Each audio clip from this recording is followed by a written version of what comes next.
Right, guys, let's check if we're live.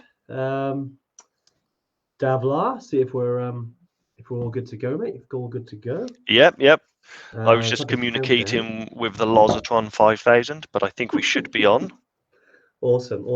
If if you've joined us, guys, do drop a little comment. Do give us a little holler, and good to see who's on. Of course, Dave Rimington's always on here. He's always the first one to text. Yep. Now, cheers, Dave. Yeah, great to see you on. We'll wait a couple of minutes, let people sort of come on today. Who we got? Kim. Oh, hey, Kim. How you doing, mate? Debbie, Marky V. Of course, even Evertrek's on here. Yep. Which is always weird. Right, we've got some more people joining us now. Mona, of course, Mona's on here. Mona, how are you? Great to see you on. Hope the move went well. Rachel, Richard. Right, we get some numbers now. Dave. I don't think Rachel doesn't get any sleep. I don't think, because I think it's like mega early hours, isn't it, in Hawaii? In Hawaii, yeah. Yeah. Brilliant. Don't worry, guys. We've already said, "Are we live?" Don't worry about that. Clearly, they're all playing bingo again today, aren't they? Yeah. You can't prompt the bingo caller to give you the right answer. You've got to wait for it to come naturally. Just as natural as a pair of Maindel Boutans feel when you slide them on. Oh, very good. See what I did there, Hand? See what I did? I see what you did there. Yeah, great. Yeah. We've got a few more now. We've got Hillary, Simon, Paula, Jane. Great stuff. Yeah, we've got some numbers now. Let's have a little look. Awesome. Yeah, so welcome everyone. Got something a little bit different today. I know over the last few weeks we talked about equipment last week, which was really good. We had Video Steve. It was Good Morning Britain, but trekking style, which was great. We've gone quite deep over the last 6 to 8 weeks. Lots of different things, and something we haven't talked about. And I think it was reminded this weekend, Dave, wasn't it, in terms of why people are doing what we do. In terms of why do we do treks? Why do we put ourselves through pain? Why do we take on these challenges that not everyone's cup of tea, but if they are, obviously in the right place. But it just sparked that conversation, especially from this weekend. We were at the Keswick Mountain Festival, which was awesome, Dave. And you came up and said, "And why don't we talk about people's why?" Yeah, exactly. Because we were at the Keswick Mountain Festival, and it was the first sort of outdoor event that we've done as a group of as a company, and it reminded me when it was there, it was just really interesting that we must have spoke to, well, I know for a fact that we spoke to at least 400 people, because that was what we were counting, 454 but it was probably much more than that even. And it was just great because everybody that came up, and it just brought to my attention like the amount of different reasons that people have for doing these things. I tell you what, Andres, for quickly, because I can't read the glasses. Wow. Your IQ just went up about 40 points, mate. There we go. Yeah, but also my eyesight just went up about 40 points. But yeah, no, it was mainly just so all the different people and all their different reasons, they come up and they share a little bit about their story and their history and the reasons why they want to go to sort of Everest or Kilimanjaro or wherever, any of the destinations that we do. And it was really fascinating, I think, people sharing their stories, and no two people were going there for the same reasons. They all, I want to go on an adventure, but then you say, well, why do you want to go on an adventure? And then when you dig a little bit deeper and you scratch beneath the surface, you find that there are so many different reasons and so many different challenges that people face to get there. It was fascinating. So we thought, why not do a live about why people choose to go on these high altitude treks and why people choose to do what we do, because there are easier ways to spend your time. I mean, that's a fact. Easier, although as rewarding. Well, exactly. Yeah, exactly. I mean, you could go to, the Maldives and sit on a beach drinking cocktails for 3 weeks. Which is nice, by the way. I'm just putting that out there. Yeah, I'm sure it is. I've never been. I've never been to the Maldives, but also and then why would you choose not to go there and to go to Everest Base Camp and be a vegetarian for 3 weeks and sleep in some pretty basic accommodation in -10? And it's the pain. Yeah, exactly, Dave. No, you hit on some really good points there, mate. And certainly over the weekend we got chatting to heaps of different types of people. Because it's a Keswick Mountain Festival, there's a lot of events going on, a lot of trail runs, some triathlons. There were even some sort of mountain, like 3 Peaks Challenge. There's lots going on, and you kind of get some people who are clearly doing it for, you know, the reward, the medal, you know, the certificate, whatever you call it. Some of them are going for the time. Some of them just like to be there because it's part of something else. Like we caught up with a couple of Evertrekkers who were doing some events. Like we caught up with Abby. I'm not sure she's on the live today, but Abby's using it as her training. Already done base camp with us, and now she's going on to do something else now. So she's using it as training. That's what she was doing that event for at that time.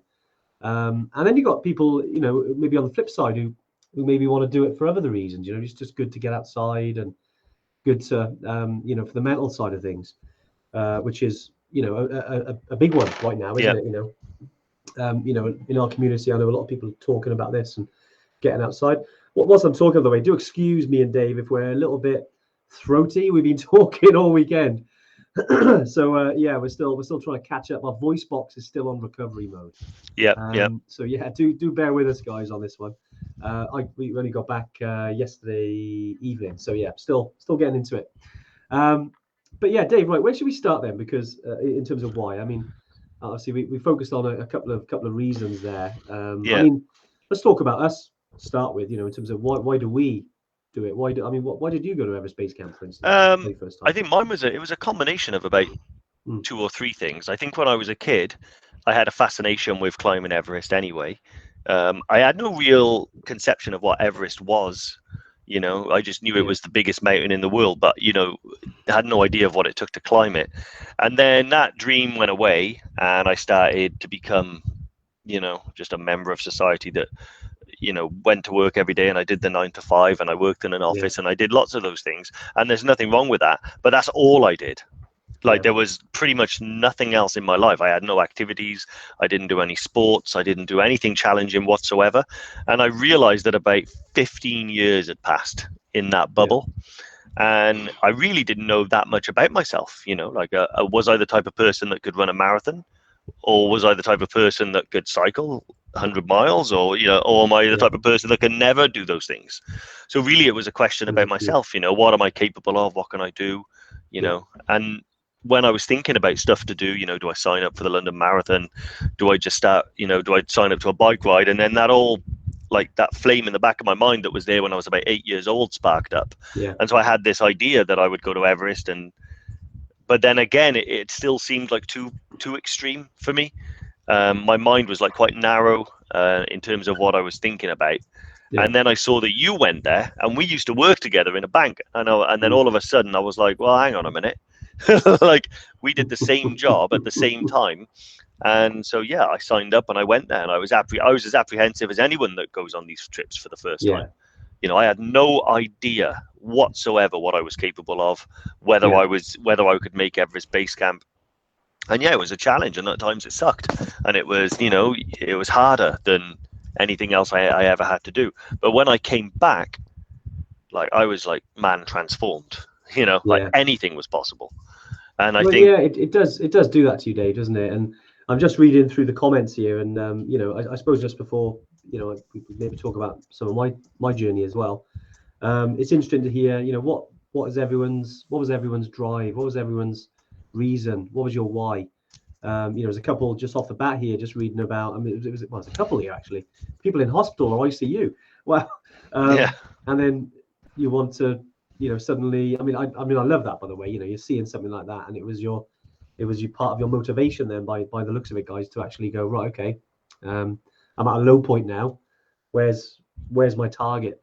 And I really like that, guys. It's quite inspirational as well. And comment with your stories. It's always good for us to learn from them, because we can all learn. This is what part of the Evertrek community is about, and sharing our experiences. And you know, we can learn about equipment. We can teach you about how to manage altitude. You know, we talk about that stuff a lot, but there's a lot to be said about learning from people's experiences and these kind of things. And I know it seems like a bit of a wishy-washy subject, you know, your why and this and that, but you know, if you've been around me and Dave for any length of time, you know that we're really focused on the brain and the mind in terms of how it works from a motivational perspective, and how important it is on these treks. More important, just as way more important than anything else, really. You know, so yeah, definitely post your stories, guys. It'll be interesting, you know, for us to see it as well. And it just goes to show as well that you assume after a long time, and you almost fall into this complacent mindset where I used to think everyone was going to Everest Base Camp for pretty much the same reasons that I went. And the further you get away from those reasons, you just become, oh, because I want an adventure, because that's what I do, because I'm a trekker, that's what I am. But actually, just looking at all these different reasons here, there's about 20 different reasons popped up in the comments. I spoke to 400 people with 400 different reasons over the weekend, and it just goes to show that it's an important thing to talk about, because it goes to show that anyone can do these types of trips. Anyone can, because there's no reason like that you can't go. I'm trying to find the words, but it's like, there's so many different people with so many different challenges that they had to overcome, that someone somewhere will read that and think, oh, that's exactly what I went through. Like when I saw that you went to base camp, like someone who was like close to me, who did the same job, who, everything was like pretty much identical in our circumstances. The only difference was that you just went and did it, and I had to see you do it. So talking about this subject on today's live will hopefully make other people see that what other people have gone through. Wow, that person did that. That person had surgery. Wow, that person was whacked out their mind on morphine. I just saw someone say. Well, no, it's really, mate. Really appreciate everyone being so open as well. In the community, because I know some of these stories can be quite sensitive. Really appreciate it, guys, and really privileged for you sharing your story as well. Yeah, a lot of awesome stories. Even Joel, in reality, looking for the suitcase full of cash that Stallone threw away at the end of Cliffhanger movie. That is brilliant. Yeah, I love that movie, by the way. Love that movie. It's it's, wouldn't say it's 100% realistic, but just classic Stallone. It's a documentary, isn't it? And it's a documentary. Is that how you climb? Is it with in a vest up an ice wall? Bare hands in an ice wall, mate. Yeah, 100%. Yeah. I think Alex Honnold would have something to say about that. Yeah. I love Mark B. Croft. Mark, great to see you on the live just for the adventure, because EBC would be warmer than Scotland. Yeah. Certainly, mate. Certainly from Valid now point. until bloody February, isn't it? It's less midgies as well. Less midgies. Less midgies. More smelly toilets, potentially. Yeah. But some really great stories, guys. And so Dave, okay, then so we go back to you then. So seeing me was kind of the motivation. Then you were like, wow, why haven't I done it? Right? Is that what? Yeah, pretty much. Yeah, because I started I realized that I was, overweight, unfit, relatively unhappy and unfulfilled. All of those types of things that people go through when they've worked for a bank for 15 years. And I just decided that I was going to change. And then I started looking for a challenge to kind of like figure out where my limits were, figure out what I was capable of, because I realized I absolutely had no idea, and I always wanted to go to Everest and summit one day and get to base camp and experience the Himalaya. But it's so big, that idea, it's so gigantic, that when I used to think about it, it just didn't seem possible. It wasn't a realistic option. And when people say, well, why wasn't it realistic? I haven't got an answer other than, what do you mean, why isn't it realistic? Fly to Kathmandu, go to Nepal, go to Everest. What are you on about? I lived in Milton Keynes at the time, And then one day, I was scrolling through Facebook, and I saw the blog that you wrote on your first attempt, on your first visit to base camp. And I read through the blog, and I caught up, I think, after you'd reached base camp. So I went back to the beginning and read the whole thing. And I was reading I'll share those again. I haven't. Still my favorite blog. You say it's a bit rusty and not as well written as your modern ones, but honestly, that's my favorite one. Yeah, I'll have to. Maybe I'll share it. I started a blog before I even created Evertrek, which was called Welshman Walking, and it's just now been bought by someone else now in terms of the domain. But for me, it was just documenting my journey. And I know a lot of Evertrekkers have done it. Some of them have been fantastic reads over the last few years. When we've been trekking to Everest Base Camp and, climbing Island Peak or going to Kilimanjaro, South America, whatever you've been doing. And it's just good to look back on, isn't it? And I think for me, it was, you realize that, okay, whenever you got a plan, it doesn't always go that way, but it makes for a much better story. And, if everyone went to plan, it'd be boring, wouldn't it? Yeah. Well, that's it. I mean, I missed a flight. Things happen. That's traveling. That's adventure travel. Didn't you miss your flight because you were writing your blog? Yes. Yeah, and I love that. That's a That's a weird one in itself, right? Yeah. There were so many stories though, like certain things I remember, like the way you described the cold, the fact that you had to run behind toilet rock, and all of these things. But honestly, do you know what? When I was Yeah. reading it, the whole thing, I was just thinking like, well, it was a case of, well, if Andy can do it, I can do it. Yeah. Yeah. Like Exactly. Yeah. we were like working the same job a few years ago. Why? So what's the difference? And then literally that was it. All of a sudden, it just that was the trigger for me. Other people have a different trigger. I think what I used to think was one of my shortfallings was that I never used to dream big and think big. So whenever I thought I want to do a challenge, I'd look just outside my front door. I'd never really look, into the far-flung regions of the world and stuff like that. And when I saw you do it, I just thought, well, I'm going to do it. And then within 12 months, I had done it. Yeah. And then when I did it, it was like, what's next? What's next? Yeah. Now I can do anything. But I don't understand it. To this day, do you know what? If someone asked me, I couldn't give them an answer. So I'll ask you. Why did you go to Everest Base Camp then the first time? Like, why? Because you traveled loads and you've done lots of solo traveling. So why Everest Base Camp? Well, it's it's a story that goes back a long time, and essentially it started on the beach in Thailand. I know there's a lot of Evertrekkers who have been part of the group for a while. Might have heard this story, but so I was reading a book called Into Thin Air, which I found from some random, I don't know where it was. It was like a book swap sort of place in one of the local haunts in Koh Tao in Thailand, whilst I was teaching scuba diving. And just reading that book, kind of thought about it, just sowed the seed for me about going to the Himalayas.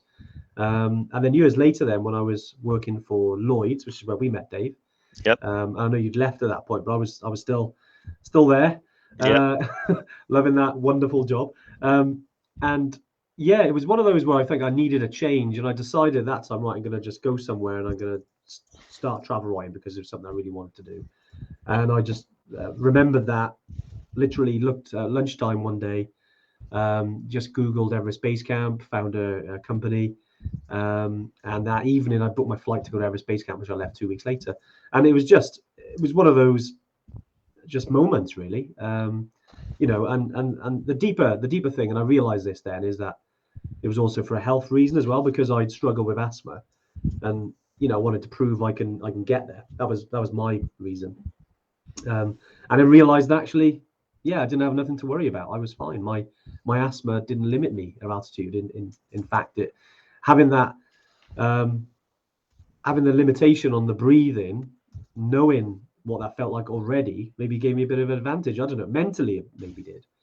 And I loved it. I absolutely loved it. Fell in love. Obviously loved it, which is why we why we're here. Which is amazing. And I think, just reading through all the comments, I mean, got a couple of shout outs as well, because we did meet some awesome Evertrekkers on the weekend. Some of them who traveled a long way to see us. Alan Smith, Andy Smith, a lot of Smiths. Alan, just great to see you. Come all the way down from Dumfries, wasn't it? All the way down to Lakes. And it was great. Great to see you finally, mate, after all these years. It's great to finally meet Alan, because I never met him before, and he's nearly 75, but he's got more energy than I've ever had. And he showed me all of these pictures of these ridge walks that he's done all over Scotland, and I'm sitting there thinking, like, my God, I'm never going to catch up with this guy. Also, Abby Lawson as well. It was great to catch up with Abby. I met her in Kathmandu back in 2019. Simon Stewart as well, wasn't it? He's caught up with Simon. Yeah, he did the Three Peaks one on the Sunday, I think, about 18 mile or something like that. So that was a beast. Caught up with him before and after. No, it was awesome, and it was part of it. It was great. Obviously, it's good for business to go to those things, but you get so much more out of it as well. Like personally, I mean, driving back, yes, first and foremost, I was overwhelmingly tired. But actually, when I got home and I was sitting and chilling and enjoying myself, I just realized, man, it's so great to connect with people and hear their stories. And it's also very humbling to have people come up and make the journey to come and see you and say hello and stuff like that. Although I was walking across the campsite, and I remember I heard someone say, the painted Yeti and stuff like that. And I'm like, oh god, I gotta be on my best behavior now. Like you gotta can't get away with it now, Dave. Yeah, exactly. No, it was like that, wasn't it? We met Ferdinand and his wife, who were coming to Everest with us, and yeah, obviously have moved their trips. I'm just trying to remember everyone we met. It's always difficult, but yeah, it was just great to chat with them, and also new people as well, like people who are right at the start of their journey. We told about the community. No doubt over the next couple of weeks we'll see more people enter the community. Yeah. Because there was a lot of people who were interested, and we did ran something a little bit different. We ran a little competition at the event. I think it's only right, Dave, we get on with that and announce the winner of that competition. So basically, we did at the festival. I think we got a few people on the live who were at the festival. We basically was some free kit. So yeah, if you're the winner, we will obviously follow up with an email. And we've done a little bit different this time. We've actually created a little spinny little wheel, which hopefully now you guys know we're amazing at tech, so this should go like no problems here, right, Dave? Yeah, it's going to be so smooth, mate. I mean, I have a funny feeling what's going to happen now is you're going to hit the button. We're going to hear a loud beeping noise. There's going to be a picture of a young girl holding a doll. Like, Phil, remember this? Do you remember that video? Wow.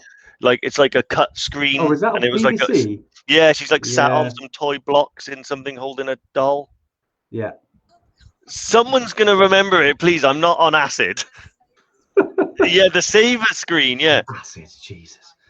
That's yeah, it. that's that. it. Yeah, that's it. So yeah, I remember it. Fee's the only one that gets my references because, yeah. But so well, Andy, right, Dave, I'm going to show it in stream, and then okay, we'll see. Right, so we are okay. Now I know it's not the largest wheel in the world, guys. Unfortunately, we can't make that any larger, but I will. Let's have a look. I guarantee you'll be able to see the name. Right, Dave, can you still see that? Yeah, I can read every name on there, mate. I'm just going to have to add an extra 12 inches to my glasses.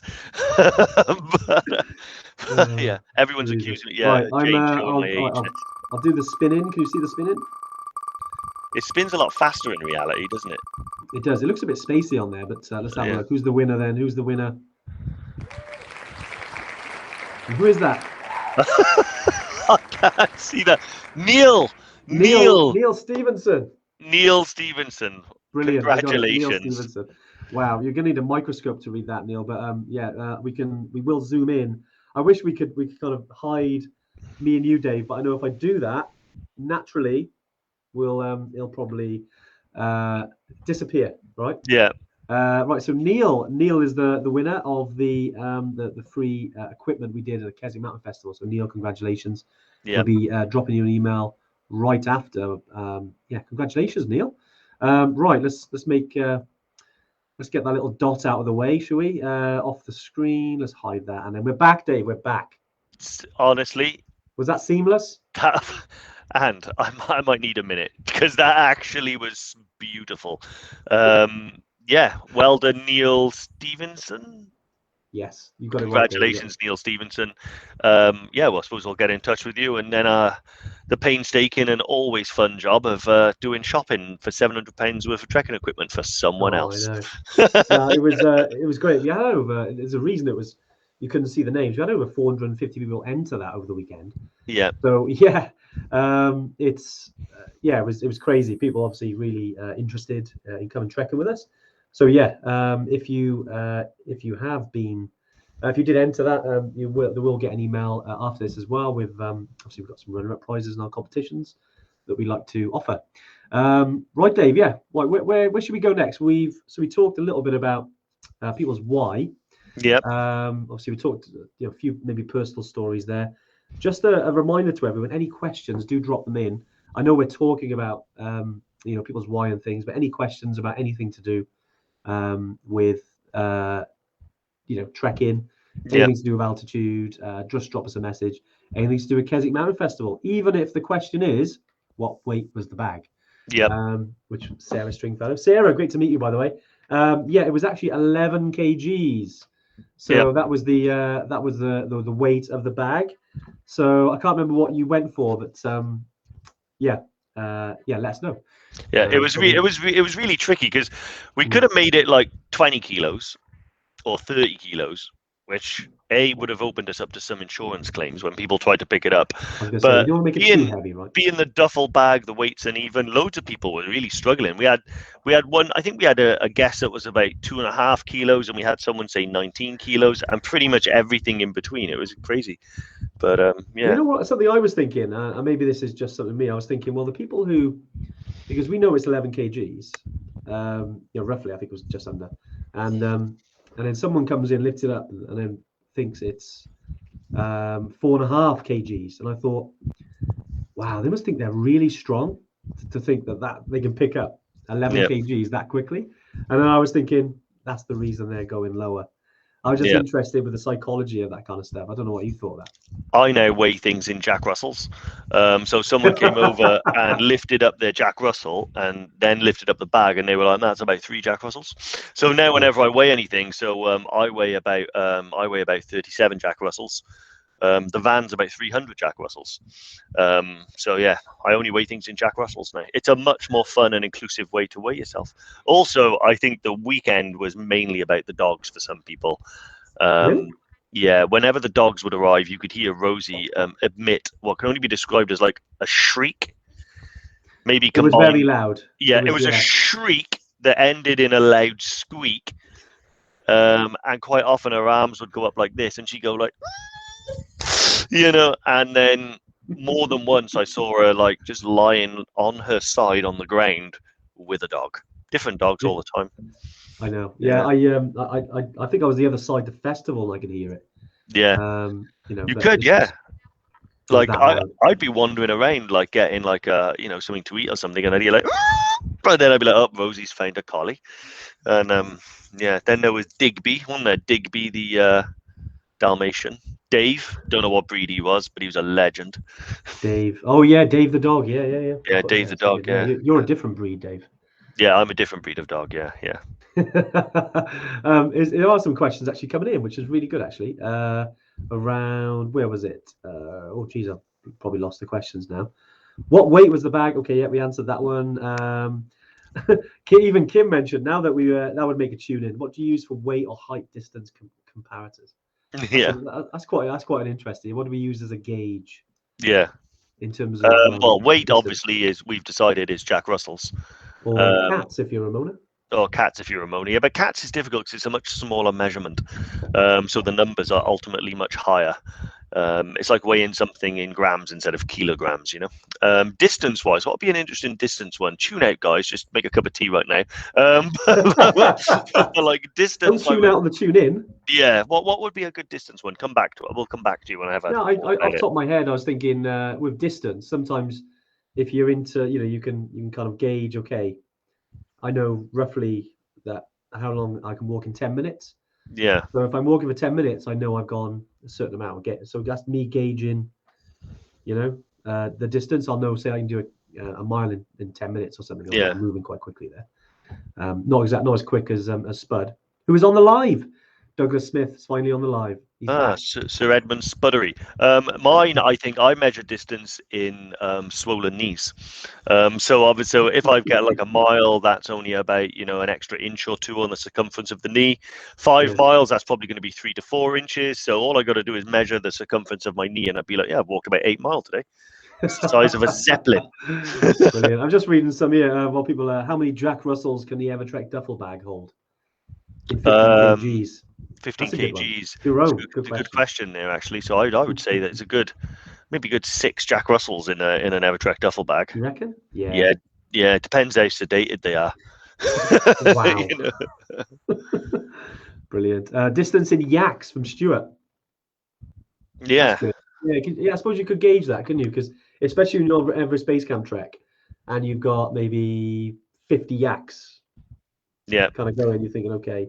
And then because you see that every now and again, roughly what sort of distance. Andy, James, good old Papa Tembo has raised a very good point, which is that your distance calibrator has been broken for some time. Yes.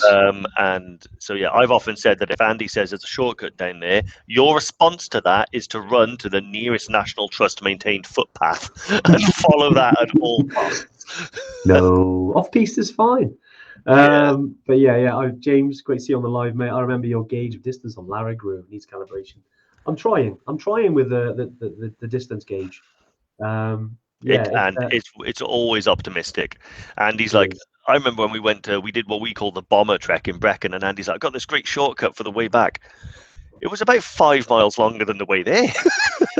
Yeah, but it was the scenic route. It was the scenic route. It just so happened that the weather scuppered you because it was misty and there was no view. But no, it's always fun. It's always an adventure. Andy can turn a trek to the shops into an adventure. So, Well, it's all about the journey, mate. It's all about the adventure, right? yeah. Yeah, Dave. I used to get a 3-mile blister running every time. It's a good So system. he knew if I get a blister, I've just run 3 miles. Yeah. That's a good. I like that. I like that. Need some new shoes, man. I was going to say, Dave, Yeah. I'd be saying you could probably change that with whatever type of shoes you're wearing. Change the variables. Joel has asked, can you stroke the yaks and do they sit upon command? They don't do anything by command, and you can stroke them, but if they stroke you back, they tend to do so with their horns quite violently. Do you remember that one time, man, when I got hit by a yak in Tengboche? When I walked towards it, and when he went like, he like swung his head and like cracked my pole. Yeah. Yeah, grumpy animals, very grumpy animals. But then I would be if I was carrying that much weight. Yeah, I think Jerome, just firing Jerome there. When he said Maindel Boutans, I think in response to Dave's blisters. Yeah, Jerome, good recommendation. Recommend them myself. Yeah. Although I would treat them treat them. What do you call it, Dave? Waterproof them. Wax them. That's what you call it. I was thinking that my mind today. Treats, all right. You were okay the first one. Yeah, treating your boots is all right. That they would have understood. I was on it first time. Okay, I should have trusted my first answer. Yeah, no, it was because me and Dave wore Maindel Boutans on the weekend, and it was very wet grass, and it was clear after about 5 seconds of walking whose was treated and whose hadn't been treated. Hang on, before you give away the answer, let's see. Okay. Let's see. Well, who do you think treated their boots and who do you think didn't? This would be interesting, and to see what their impressions of us are. Yeah, definitely. Yeah. Well, I mean, clearly. Yeah, which one of us winged it and which one of us treated them. But yeah, awesome. So yeah, vote A for Andy or B for Dave. Yeah, good call. Oh, hang on a minute, I'm B. D for Dave. All right, D for Dave. Yeah. What's your nickname previously? I know we're going right off tangent now. Big D. It was, yeah, but then you got into motivating and you went to then you went trekking, right? Yeah. It was Big D, yeah, but that related to the size of my waist and nothing else. And Kim, Andy is I read that as a winger. Yes, I think you are correct. Yeah, I didn't treat my boots. And they did get wet, although I didn't feel it. It was Maindel Boutans are so good, I didn't even feel it, even though they haven't been treated. How good is that? It is funny, Andy. You're the winger by far. And Joel Palmer said you need your sinus operation. You look clogged up. This is normal for him, Joel. He's had the. Tell me about it, Joel. I've never known him not have a sniffle. Like for as long as I've known him. For it. I'm probably 18 months overdue. But NHS, unfortunately, in waiting lists. But yeah, still waiting for that. Can't wait. What am I going to sound like when I actually have the operation? That's going to be weird. Oh, but we'll see. I don't think you're going to be able to cope with the smells. Andy's not had zero sense of smell for so many years now that, you know, he'll come out of a toilet in Gorakshep and go, yeah, it was all right, Dave. And then when you walk in, it's like, you know, so I think the world's going to be quite overwhelming. It is going to be crazy. We should do some questions. Yeah, definitely, Dave. Definitely. I know it's been a bit of a different Tuesday tune-in today. I hope you guys enjoyed it. Yeah, go for it, Dave. Where do you want to start? Oh, okay, so Leah, she's asked a really interesting question that I think everyone wants to know the answer to, which is, how's the knee, Dave? Do you just copy and paste it? I'm sure you do. Yes, okay. Yeah, it's fine. You know, a little bit ropey after the weekend, you know, on my feet for 4 days straight pretty much has rendered it a little bit sort of weak and clicky. It's clicking a bit. But, you know, straight back into the physio, it'll be okay. I've told myself in 2 months' time I'm going to ride a bike. And in 2 months' time, I'll be going to Tubcal as well. So which one you do? Yeah, you're going to do Tubcal first. Tubcal first, 100%. Yeah, Tubcal first. Yeah, because I know I'm going to crash. So if I ride the bike before Tubcal, who knows what could happen. So just reading through the comments, and Rebecca, for a minute, I thought that said swinger. Yeah, that's a different live, that one. Yeah. Here we go. So we're actually got some trekking questions now. This is good. Bit off topic, just a random one. On the Island Peak trip, when we land at Lukla, do we stay the night there or start trekking the day we land? Lee, great to see you on the live. Yeah, so we do, when you land at Lukla, we usually meet the rest of the porters. So all the porters actually live up in the mountains. They don't fly up from Kathmandu. As well as that, some of the assistant guides live there as well. Most of the guides come from Kathmandu. And then, so we'll meet the rest of the team. They'll grab the bags, sort of get all that sorted. We'll then head for, a little breakfast, a little cup of coffee, because you arrive at 2,800 meters, and then we got to hike all the way down then to Phakding, which is at 2,600 meters roughly. It takes about 2.5, 3 hours. But before we do that, we just stay in Lukla for about an hour and a half, which is always nice. You can watch the planes come in, and everyone takes their little video. Great little spot. So you don't stay in Lukla. Rare occasion, because we have had historically, I mean, you're talking one in every maybe 100, is that we've had people arrive that late in Lukla, they've had to stay there. And again, very, very rare.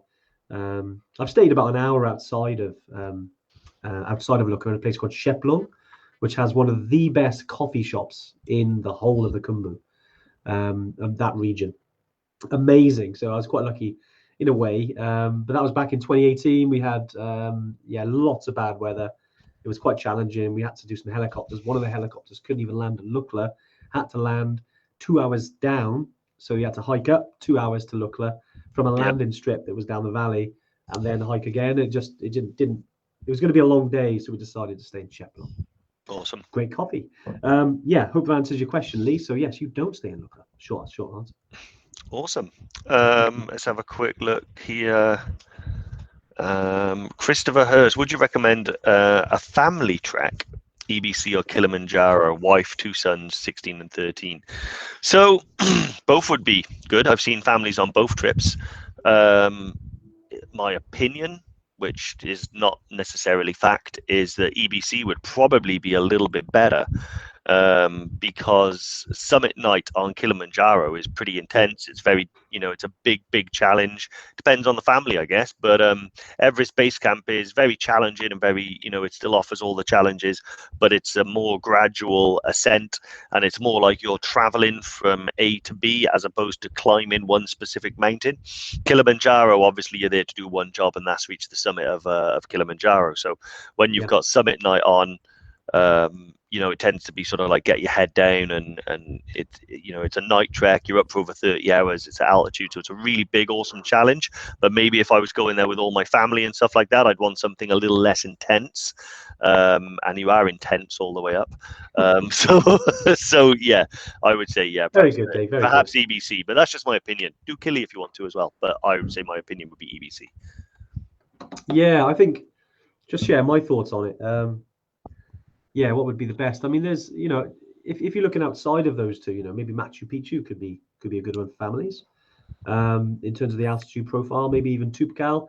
I mean, I always say it depends on the family, because if we met some families on the weekend, for instance, and their 9-year-old kid was trekking up Helvellyn and out in the weekends, and I'd reckon that family could easily get up Kili, just because they're just out all the time, so I think it depends on I'd say the kids, in terms of what they're like, because I think just thinking about the challenging parts to all of these, like Dave said, there's summit night in Kili, it's tough for anyone, adults, that's hard across the board. So you got to really be thinking, can your kid handle that, and what's that going to be like?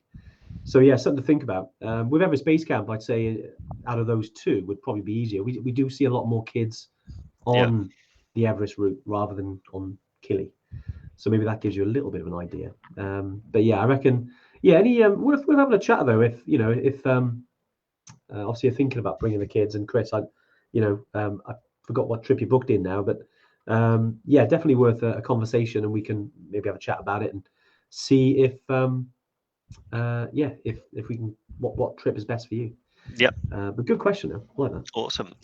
So Mark Beecroft, not altitude, Mark. but would you ever consider a TMB? So I'm assuming that's Tour de Mont Blanc, unless you've saying MTB and it's a little bit of a typo, which would be mountain biking. But yeah, Tour de Mont Blanc, yeah, it's 100% on the radar. Yes. You know, it takes a little bit of time for us to kind of develop these trips and build them the Evertrek way. But yeah, 100% on our radar is something we're actively working on. So hopefully before long we will have some TMB trips. Yeah, it's we had a lot of questions about that the weekend, didn't we? Because I mean, well, it's weird. Something always sticks out. I mean, lovely. It was lovely talking to people about Base Camp and Kili and Island Peak, Mera Peak. There were quite a lot of people who've done even K2 Base Camp. You know, it was a broad range, but 2 trips came up a lot. Machu Picchu was one. I don't know if it was the type of audience at the festival, and the Mont Blanc, the Tour de Mont Blanc, that came up a lot as well. Yeah. You know, and obviously Machu Picchu, as you guys know, we got a really cool route that we go there, you know, via Tomaquea route in South America, in Peru. But yeah, Tour de Mont Blanc is something that we're looking to do, as well as the summit. But yeah, it's been difficult actually finding sort of the kind of team we want to sort of work with. We're still working on that. We'll let you guys know, because obviously we know how popular that is. Yeah. You know, we know it's a big one. I remember chatting on the training weekends a few weeks ago. I think some of the Evertrekkers were really wanted to do it. So yeah, guys, as soon as we have that in place and we're able to you know, sort of catch up with the team over there and make sure it's the right fit, then yeah, we'll be doing that 100%. Yep. It's a good one. Yeah. Some questions as well. I think it was might be from Jerome actually. Might be around Toupcal. Is there an itinerary for? Here we go. Andy, do we have an itinerary for Toupcal in November? Yes, we do. It's the same as all the other ones on the 4 days. I know Jerome will catch up separately about that, just because it's obviously that's a kind of a private trip. But yeah, I'll drop you. I know we need to get you sort of locked in. I've got you on the spreadsheet, mate. Yeah, just need to get that sorted. But yeah, can't wait to see you there. Right, Dave, what other questions have we got there? So I've just spotted one interesting question here from Carl Dean. Do you get Yeah. water in Lukla, so no need to take on the aircraft? 100%. So Lukla, like one of the things that they tell you before they weigh your bags is to remove and pour out any water, any liquids and stuff like that. Every day on the trip, so every morning, every lunchtime, and then every evening, the guides and the team will get you all your fresh drinking water. It's all going to be purified through the filters that we use. And so most mornings there's a little bit of routine. You have your breakfast, you fill up your water bladder, do the same thing on lunch, and then do the same thing at the end of the day as well. So yeah, no need to worry about water or bring any with you from Kathmandu or anything like that. Yeah, definitely. Yeah, worth saving weight. Some people just take a bottle as well, just when you're on the flight if you want. Although you'd probably be enjoying the views rather than drinking water. But you know, if you're trying to keep hydrated, yeah, you can refill in Lukla. No worries. Just seems to be a big conversation going around about toilets and washing hands and opening doors and taking the laptop. Anyway, that's how. Sorry, I just trying to visualize it, and I'm thinking, wow. Yeah. Where people are watching the Tuesday tune in from Australia, you know, Hawaii, and whilst on the toilet. Great. Yeah. Awesome. Brilliant. Marvelous. So Rachel Kempson has asked a cool question. Favorite trek thus far, Andy? Ooh. Altitude, yeah. Yeah. Everest Base Camp. Yeah. Not by a mile. I'd say very close to Kili. But yeah, I think it's because I think I got asked this question on the weekend, and I think I'd say the same answer is that's because the journey started there. I have this emotional attachment to it. And just the first time I went to Everest Base Camp, where how remote it is, and seeing the people there and how they live and the Sherpa culture. Kathmandu, getting blown away by like the craziness of it, but then you love it. Tamil, when you walk through Tamil and you've got like hundreds and hundreds of trekking gear shops. Then you've got a coffee. Then you've got an Irish bar. I mean, coffee then a Guinness. What more Yeah. do you want? Awesome. Yeah, I think 100%. I love Kili. Don't get me wrong. It was brilliant. It was the last kind of big thing we did because of COVID. So again, we've got a lot of emotional attachments to that. But yeah, Everest Base Camp for me. Yeah. Dave, what did you say? Did you say Everest? Uh, What would you do? yeah, I'm really it's almost 50-50, but Everest Base Camp for me because it was the first trip I ever did. First time I got to see Everest. Yeah. I fell in love with Nepal and the Nepalese people and their culture and everything about the place I absolutely love. And you've only got to look at it that I've been to Nepal about 7 times, and I've trekked there like 4 times, so or 4 or 5 times. So we were going to go in May, but we got shut down because of the red list. So it's one of those places I think under normal circumstances I'll go at least once a year, no matter whether I'm trekking or visiting or doing anything. It's got to be Nepal for me. But having said that, I love Africa as well. And once you go to Africa, it kind of gets under your skin a little bit. And yeah, it does, doesn't it? Africa is so diverse and so different and so it's high energy, when you go there and the African people and singing and the dancing and how friendly everyone is. So yeah, it is a very close second. I think it's whichever one I would have done first would have probably ended up being my favorite, and that happened to be Nepal. Yeah, it's sometimes it just sort of adds weight to it, doesn't it? But Kili is amazing. Yeah. But yeah, Nepal, special place, Nepal. Yeah. I think if you go there, there's so much more than just the trekking, Yeah. But yeah, absolutely awesome. Yeah, I hope that answered your question. Good question. Yeah.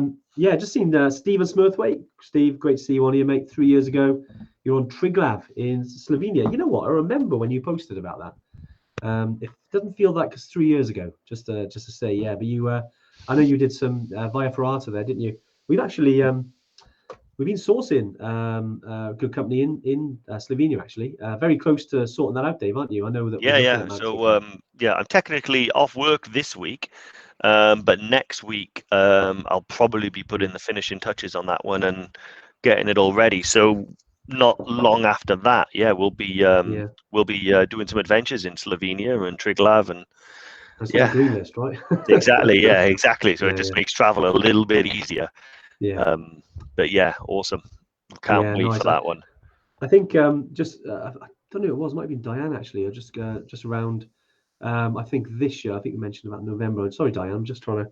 Yeah, here we go. Do you think this season is more likely to be cancelled now, apart from Tubcal? I think I've decided to move treks. Yeah, it's certainly. I mean, we've kind of rescheduled up until the end of October now. We've kind of got in touch with everyone around that in the red list countries.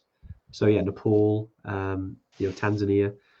We haven't done that with November yet. Obviously, we're not a million miles away from it, are we? And we are sort of recommending rescheduling just because it's the red list isn't changing. And I know it's every 3 weeks, so we're kind of waiting. So if you do want to reschedule, completely understand. Goes to everyone really.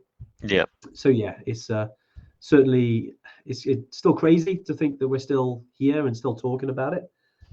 Whilst obviously some of the things we've looked at are the other areas that we could potentially run trips over the next few months, which is why we looked at places like Triglav in Slovenia. Looked at other places as well.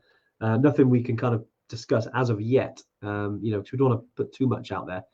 But we're really excited. I mean, when we do start, it's going to be great. I mean, even just this weekend, I know we've ran training weekends. We've had some, Snowdonia Explorer up in, in North Wales. We had Kim who went to Tubcal. This really just the start of it again, really. We're as excited as anyone, but we excited, but realize it's super frustrating at the moment with certain countries. Yeah. But it won't be long, guys. We'll be out there trekking and having an awesome time and realizing why, which we go back to what we started at the beginning, why we do these things. I think they'll be more enjoyable because of the weight we've now had. Yeah. I know, like this weekend, seeing people and engaging, it's probably way more enjoyable, Dave, wasn't it? Because of we haven't had this opportunity over the last 18 months. Yeah, 100%. I mean, there's been so much sort of, like COVID has been such a sort of game changer. It's probably going to be part of the fabric of society for decades, to be fair. But I think at least, this whole we've had to do the right thing and stay apart from each other and do all of that, necessary stuff. But you forget that, what we took for granted was all of those human connections that were part of our fabric, and we missed out on that. And then when we got it back, you brought it home and stark contrast. Well, actually, this is amazing. Meeting like-minded people, and the energy that you get from being around other people is just, you feed off it, and it's brilliant. And I think you could see that, just the energy of the whole weekend and the people that we spoke to. And I think it just reminded me that it is important to get out there and do stuff. Leads us on to another question I saw, which is pretty cool, which was from Joel. What's on our bucket list to hike? Not a summit. Nice. So I've got some good ones there. For me, Dave, sorry to jump in. I've always wanted to walk the El Camino in northern Spain. That's definitely, it takes about a month. But that walks all the way from the Pyrenees all the way over to the Atlantic Ocean, literally north of Portugal. I've always wanted to do that. El Camino, I think, which is Spanish for the way, isn't it? But it's like an old pilgrimage route. I don't know. The first time I went to base camp, I took my laptop. I also downloaded a couple of movies, and one of them was called The Way. And it was brilliant. Absolutely loved it, and it gave me the idea, and I was like, that just looks amazing. I'd love to do that, amongst many other things. Dave? There's probably 3 on mine, but I can't remember the name of one of them. I know it's a trek through the jungle from Mexico into America, but I'll find that out.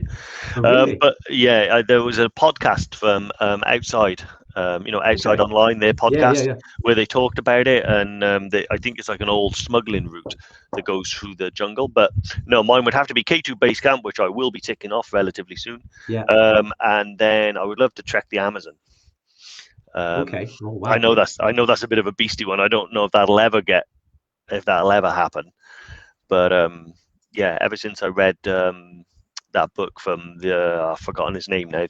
Here's the TV show, where he gets stranded on an island. I can't believe I've forgotten his name. But anyway, he was the first person to trek the length of the Amazon.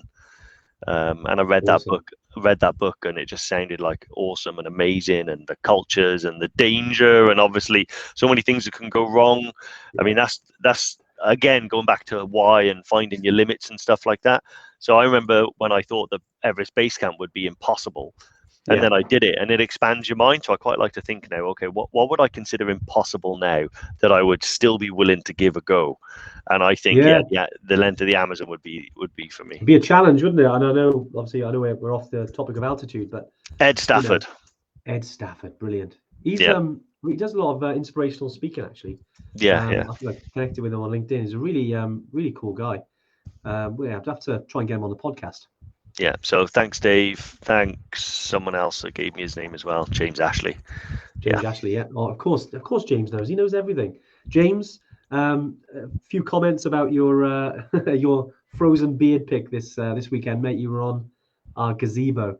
We put a couple of screenshots of some Instagram posts from our on our Evertrek page, and you were on there, mate. You had some big thumbs up.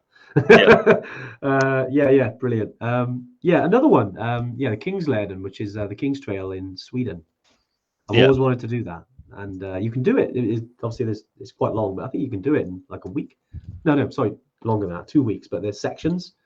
Can't wait to do that. When we're allowed to travel again, certainly. So a month doing El Camino, and then off for a couple of weeks and doing Sweden. That'll be cool, wouldn't it? Awesome.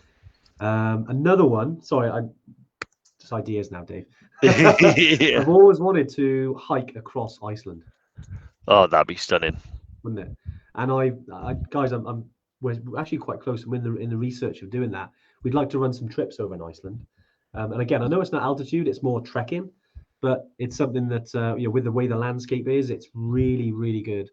Kind of practice, if you like, for the altitude stuff. I forgot the name of the trail. I think it's called the Lodavanda Trail, something like that. And it goes all the way across Iceland. I'd love to do it. I think it takes about several days. We'll hit you up with any details around that, definitely, because it's something I've always wanted to do. Cross Iceland, like the Vikings did all those years ago. Yep. Who did that the other day? Was it Sean Conway? I'm not sure. I'm not sure with Sean. I think he's the guy that I think he did 15 marathons and 15 different places. I think I can't remember. He was No, speaking actually. he did Dave, you follow the him? yeah, Sean Conway. I followed him, so I liked his long distance adventure cycling. Yeah. But he's the guy that the first person did like a length of Britain triathlon. So he ran Land's End, John O'Groats, and then he swam it, and then he cycled it. I've just done a bit of googling. The Darien Gap was the one that I was thinking about. I think that's how you pronounce it. The Darien Gap is that one in South America that I was thinking about. Okay. Yeah, that'd be another one that I'd like to do. Nice. So much to do, guys, isn't it? When we're, it's like you can tell we've all been locked up for such a long time. We just want to go, get me out of there. Yeah, exactly. Let's go and let's get out there. And yeah, we can't wait. We're the same as you. You know, we're trekkers and travelers and adventurers like you guys. And yeah, we can't wait to get out. I feel like we're all like uncoiled springs. You know, all that kind of pent up energy, and we're not far away from being able to get out there and do it. Yeah, exactly. But right, yeah. It's been a really good Tuesday tune-in. It's been quite interesting. A lot of not necessarily answering like those obvious questions, but I think sometimes just talking about a certain subject can spark different conversations. And yeah, thanks to everyone today, because it's great. It's a lot of we've had a lot of income in this way, which is great. Like a lot of you put your stories and your why. A lot of you are talk about maybe things that you want to do on your bucket list, and yeah, that's great. Yeah. No, I can't do that. I can't stop at spending my money. Yeah. Sorry. Hey, we can guide you, and yeah, I appreciate that. Obviously, comes with a cost, but yeah, it's all about the memories, mate. All about awesome. Nice, Dave. Dave, any kind of final thoughts, mate, before we finish today? Yeah, Jerome has replied and said the Darien Gap is classed as the most dangerous jungle in the world. Very difficult. Well, that's why I want to try it. I mean, you can't be afraid of these things. But yeah, exactly. No, I think it's just great to hear the long list of people's whys, and I love it when we go a little bit off topic as well, and we can discuss all these other little bits. Yeah, it's been a great one. I've excited. I'm gonna go and have my day off now.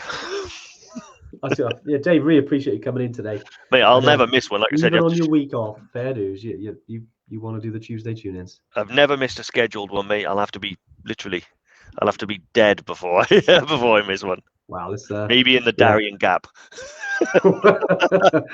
Brilliant. Well, hey guys, look, I hope you've enjoyed today. Yeah, we'll be back next week. Any questions or anything at all, do drop us a message. Obviously, if you did meet us at the festival, it was great to meet you. And you're keen to get on a trip, obviously, we'd love to have you as part of the Evertrekker community, and work towards some of these adventures we're talking about today. And yeah, we'll see you next Tuesday, guys. Awesome. Take it easy. Cheers.